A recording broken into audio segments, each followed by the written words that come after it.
awesome fight in our main event, Matt, between Robert Bobby Knuckles Whittaker, and listen, I'm calling him Bobby Knuckles and not the Reaper because it's a better nickname, taking on Darren the Gorilla Till.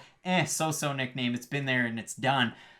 You've got the former champion Robert Whittaker. Since losing the belt to Israel Adesanya, I mean, what are we going to get here? It's going to be a tough road to climb because he had the fights against Yoel Romero that were absolutely amazing. A tough fight against Jacare on the way up. And for Darren Till, I mean, my gosh, like, was it too quick of a push that the promotion gave him in the fight against Tyron Woodley? He gets finished there. Then he gets finished at home against Jorge Masvidal. And then in his last fight, you might not be impressed by the fight that he put on against Gastelum, but it was really measured, and it was a difference from what we'd seen from Till before. So what can we learn from that one? So it's a really interesting fight for both guys. This is one of those fights, I just think, if you're even a slight fan of the sport, you don't want either guy to lose. Two of the more likable guys in the MMA sphere, especially Whittaker. Whittaker he's a family guy. He was champ. People, they really get behind that. His last fight was a really bad loss, though, against Adesanya. I know he had a little bit of success earlier on in the first round, but the way that he was lunging in on a lot of his shots, I just didn't think was the best game plan. Now, he had taken quite a bit of time off after the second UL fight, which is, understandable. Those fights were absolutely crazy, and that's something that concerns me about Whittaker. I think pure striking-wise, he's second to pretty much only Israel Adesanya. He's got kind of the GSP aspect where GSP started as a karate guy and then used different aspects from karate to really help his MMA game. But what he did was he used karate to help his wrestling because in karate, distance management's really important and he used that for his wrestling game. Very smart. Whittaker kind of combined his karate skills with kickboxing. And when you look at what Whittaker does, I know Darren Till has the more extensive Muay Thai background out of these two guys. Darren Till doesn't throw many kicks, though. Darren Till, very boxing heavy, and he's got this weird thing. Jorge Masvidal talked about it, where he got dropped by him with pretty much the first punch in their fight. Darren Till kind of like flutters forwards. He has this weird thing with his hands where he just kind of like goes like this, and all of a sudden he's 5 feet ahead of where he should be. And it's exactly what it does, because when you think Darren Till, he's got that big long stance, and he kind of does this... It's like he's doing like almost like a belly breathing exercise, and it just draws you right in, and poof, there he is, right in front of you, magician. Exactly, it's a really unorthodox technique that he has. The only kicks he does really throw, he throws a good body kick, but other than that, that's it. Not very leg kick heavy, doesn't go to the head very much with his kicks. Really good elbows though, and that's the one thing in this fight that I do think Whittaker has to watch out for, because Whittaker, I don't want to say he's chinny, because that's the last thing you ever want to call a fighter. I will say he's been in a lot of very crazy fights that have tested his chin though. That's something we can all agree on. And after the Yoel fight, I know that really was a big talking point, especially the second one. He got dropped in the third round of that fight, even though he came back pretty well after that third round. And didn't win the round, but made it respectable. And then the fifth round got dropped again and got kind of dominated. And then in the Adesanya fight, gets dropped again at the end of the first round and then gets knocked out pretty bad in the second round. That's 4 knockdowns in your last 2 fights. And that's just something you have to watch out for going forward. Now, he's had quite a bit of time off now. I think the problem with the Adesanya fight wasn't the fact that he got hit so hard. It was just more of a defensive lapse that he had because they were just trading in the pocket. Adesanya had his hand up and he was moving his head when he threw, and Whittaker was just throwing. So if he can shore up that hole against probably I don't want to say Adesanya's the best striker to ever come into MMA, but if I said that, it would be a hard thing to disagree with just because of how well he's done outside of the UFC, glory champ, multiple world kickboxing titles. Whittaker is going to have a problem in the clinch against Till. I don't think he'll have a problem at space like he did with Adesanya. I think he throws a lot more techniques than Darren Till does. I'm just not all that sold on Darren Till as a middleweight yet. Because like you said, he beat Kelvin Gastelum in a fight that didn't really show a lot from either guy because Gastelum had openly admitted after his fight against Adesanya, he was fighting a little bit more reserved just because he didn't want to rush right back into another crazy firefight like that because I don't know if you know this, fights like that legitimately take years off of your life. Like, it's not... When you have a fight of the night, it's a good thing because you make more money, but that damage, like, you can't reverse that no matter what, and Gastelum wanted to avoid it. Darren Till had openly talked about that too. He got dropped by Woodley, then gets dropped or knocked out by Masvidal, and he wanted to fight kind of the same more conservative fight in that, so we didn't really learn a lot from either guy. With Whittaker, yeah, he gets stopped by Adesanya, but I do think the thing he does well is something that Till has problems with. So here's something. Okay. Here's something here. So you're talking about it, switching stances, and you would think that in a fight like this, if everything goes to plan and everything goes on paper, so you have the Whittaker fights against Romero, they're absolute wars. Wow. You have the fights for Till, let's even go Woodley, Masvidal, and then his last one against Gastelum. Mainly on the feet, like unless, Till gets dropped, and that's pretty much the game plan there. Do you expect this fight to take place like the wars that these guys have been in, where it's a main event and that's kind of the expectation? Or do you see a more measured approach from both these guys? I'm trying to think, what's a really bad fight that ended with a spectacular knockout? Because that's kind of how I see this going. I wish I had an example that would have made that a lot better. Volkov-Lewis. Yeah, well, that fight was pretty good up until then. Volkov was beating him bad. But anyways, I don't see this being the most exciting fight throughout the whole thing. I don't think this is going to be like a Poirier-Hooker where it's just two guys who, okay, we're both good at everything, but we can both kind of rely on our chins if we have to, so let's just kind of brawl. I think Whittaker is a very cerebral fighter. I know we didn't see that all that much in his last fight, but you really have to look at the body of work that he's done at middleweight. And I think Darren Till is, but I think Darren Till can get a little carried away. If he gets a guy hurt like with Masvidal, I think the problem in that Masvidal fight was he hurt Masvidal too early. And you're probably thinking to yourself, oh, he dropped a guy early in a fight. That's the best thing that can happen. It's not, though, because it's kind of a false confidence booster. If you're a guy like Whittaker who you can stuff some takedowns against Yoel and then you won that first round, that's really, really good because it kind of shows how the rest of the fight's going to go. With Till, if you drop a guy quick, you're going to keep on relying on that same thing that got you the knockdown early on in the fight. And that's what he did. He didn't respect Masvidal's power. He just kind of walked through it. And he knew that all I need to do is land that one left-hand shot. I'm sure Darren Till can knock out Whittaker with that left hand. I just don't think... I think if he has success early, it could actually be a detriment for him as the fight continues. And if we're drawing on comparisons here, both guys somewhat similar in age, both guys same height, close in reach, both from the Commonwealth, one from Australia, one from England. There's a lot of different things that you can draw from, but mainly it is that stand-up background. And with Darren Till, they teased it when he came into the UFC and undefeated this and that, and he went to Brazil when he was a kid to get rid of the bad streets of Liverpool, I guess is a way to say it. I mean, he did get stabs. But they talked about the fact that he had this great jiu-jitsu game. We haven't seen it at all. So I don't know if it's really there. I don't know if it's there against the upper echelon of competition. And for Robert Whittaker, his defensive wrestling is that good that I don't think I'd worry about Till whatsoever taking this fight. I would take it a step further. I think Robert Whittaker is a legitimately good grappler. It's just his striking's so good, we never really get to see that part of his game. And not...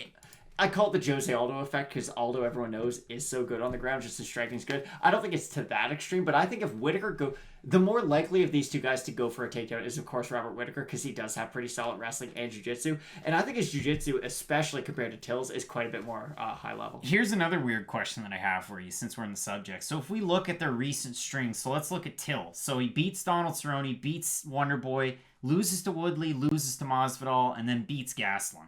We look at Robert Whittaker. Brunson, Jacare, Romero, Adesanya.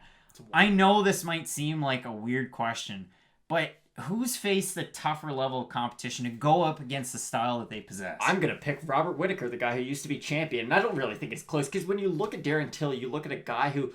I hate the term golden boy because it's very overused in boxing, but he kind of was the UFC's golden boy, especially in that Wonderboy fight. They were giving him handpicked opponents. And not that, Wonderboy's an easy opponent by any means. Not that Cowboy is. It's just Cowboy Cerrone is good on the ground, but he's very undersized at welterweight. So you knew a big welterweight at the time would probably be able to beat him. Darren Till, of course, did. And then you gave him a striker who isn't the most high volume guy. So if you're Darren Till, it's not the most dangerous fight in the world to take against Wonderboy, which is kind of crazy because Wonderboy is a really good striker. But still, stylistically for Till, it matched up with him quite well. In the Woodley fight, though, we saw him not land a single strike against Tyron Woodley, and that's a very different Tyron Woodley than the one who fought Gilbert Burns, to be completely fair. But we saw him not land a single punch against Tyron Woodley, and then get absolutely dominated on the ground against a guy who has good wrestling, but we've never really seen his grappling game expand it past his just his wrestling background. Or even past Strikeforce. Exactly. So for Woodley to go out there and get a Darce choke over Darren Till is a little bit concerning because I do believe that Robert Whittaker is a higher level grappler than even Tyron Woodley is. So if this fight hits the mat for any period of time, I am going to favor Robert Whittaker. And on the feet too, the technique that knocked out Jorge Masvidal is the technique that Robert Whittaker throws extremely well. He goes right straight, switches stances, overhand left. Oh yeah, Jorge Masvidal did that and completely starched Darren Till. So not that because it happened once before it can again. It's just that technique is eerily similar to what Robert Whittaker is able to do to a lot of guys. And here's the trouble too, because if you're going to get really far into the stats, and we like to caution people, like if you're going to look at a stat on a page, especially UFC stats, you have to discount them and mold them to the conversation that you're having. So if you look at Robert Whittaker and his striking in terms of significant strikes landed per minute, 4.77 against 3.70. He's fought a lot of 5-rounders. He's fought a lot of high output guys, and he's a high output guy in his own right. Darren Till, for the guys that he's fought, 2.41 to 3.03. So it's a negative differential. Well, let's look at the fights. Exactly. I wouldn't look into that all that much because Darren Till isn't the most high volume guy. So he's looking for the knockout shot himself. And it just seems like when he does lose, he kind of gets dominated. Not in the case that it's just a complete shutout from beginning to end, but he can get hit with that big shot and then on the ground, those significant strikes against really pile up. And so he has a negative differential, but his accuracy is actually higher by 7% compared to Whittaker. And I mean, obviously, there's more of a sample size with Whittaker. The other thing, like I said, they're both from the Commonwealth, one from Australia, one from England. They're both 170-pound guys that have moved up to middleweight. And for Till, very small sample size because we only have one fight. But for Whittaker, it went, great. I mean, he became a champ. So it worked out great for him. I think it's a really good stylistic matchup. I think it's an awesome main event to have. It's a really tough one because if you look at the votes on Tapology, they're 972, 65% Whittaker, 59% say he's going to win by knockout. They're basically pick 'em odds right now, slightly favoring Robert Whittaker. It's one of those ones that's difficult because for Darren Till to get a win, push the pace, land those good shots in close, even though he's the rangier guy, you would think that's got to be it. It's tough to get in close to Robert Whittaker. It's almost like you have to bait him to come in, and that's how you beat him. Oh, 100%. And I don't know if Darren... Okay, here's the problem. I'd love to see Darren Till fight Israel Adesanya one day. I just don't... There's a lot of contenders who, when you look at them, you think they kind of match up well with the champion. I just don't know how they get there in the first place. And that's how I feel about Darren Till. Him against Adesanya, not that it would be the most exciting fight, I don't think, because it would kind of mirror the Wonder Boy fight. But I do think stylistically, the Muay Thai background of Darren Till would match up quite interestingly with the kickboxing background of Adesanya. But I just don't know who Till beats in that top 5 to get him that title shot in the first place. I think Whittaker's one of the better stylistic matchups for Darren Till, and I'm still picking Robert Whittaker in this fight. Yeah, I'm going to take Whittaker in this one as well. It'll be interesting to see who either of these guys match up with next, either Cannonier or Hermanson, I would think. And maybe one of those three, the winner of this or those other two, get a title shot out of it, and the two that are left over fight each other. But middleweight right now, it is top heavy. You have those prospects coming in, the Edmund Shabazians, Ian Heinisch, and the like. And it's a division that you can get excited about because just like, let's say, women's flyweight, a couple of wins, boom, you're right up there. Now, it is a little bit more log-jammed here than it is in some other divisions, but it's really interesting. So I'm going to go with Whittaker. You're going to go with Whittaker. The last thing that I want to do in the way that we've rounded out our main event predictions is to offer up a possible pick for fight of the night. There's 15 fights on this card, so you can't go wrong. I mean, you can, but you can't. What's your pick for fight of the night on this card? It's a hard question to answer because of the main event. Because the main event's either going to be fight of the night or it's going to be a bit of a dud. Just stylistically, it kind of depends on how these guys play it. For my fight of the night, I don't love this pick either. I think Verdun Gustafsson could be fight of the night, and not in a good way either. You know those fights where it's just kind of sloppy defensively? So both guys are getting hit a lot. That's kind of the way that I see that fight going in its worst version. In its best version, Gustafsson lights up Verdum on the feet, but on the ground, Verdum has this huge advantage. I see that fight kind of being a little bit more 50-50 than a lot of other people. I think it could make for an exciting one. I'm still going to go with the main event probably, though, overwhelmingly. Here's the thing. They have 2 extra rounds than anyone else on this card to get that bonus. And with Robert Whittaker, we've seen it before in his fights. If the fight gets tough, he gets tougher, I guess. And he's going to be there for as long as it is. He's got that dog in him. And I think Darren Till's going to bring in the best. So I'm going to go with the main event. I know it's not a very popular pick, or it's not a hipstery pick, but I do think that's probably going to get it. For me, it's a fight at featherweight. And featherweight is one of the best divisions in the sport. And I really do believe that. You got Mike Grundy, former champ, outside organization, teammate of Darren Till, so you're going to see him there. Well, probably not because he's getting ready for a fight. Tom Aspinall also representing the same gym. Mike Grundy, freestyle bronze medalist at the 2014 Commonwealth Games. These guys are very familiar with the Commonwealth. I keep saying that because Canada's a part of the Commonwealth and we're a constitutional monarchy, and there's your little bit of trivia for the night.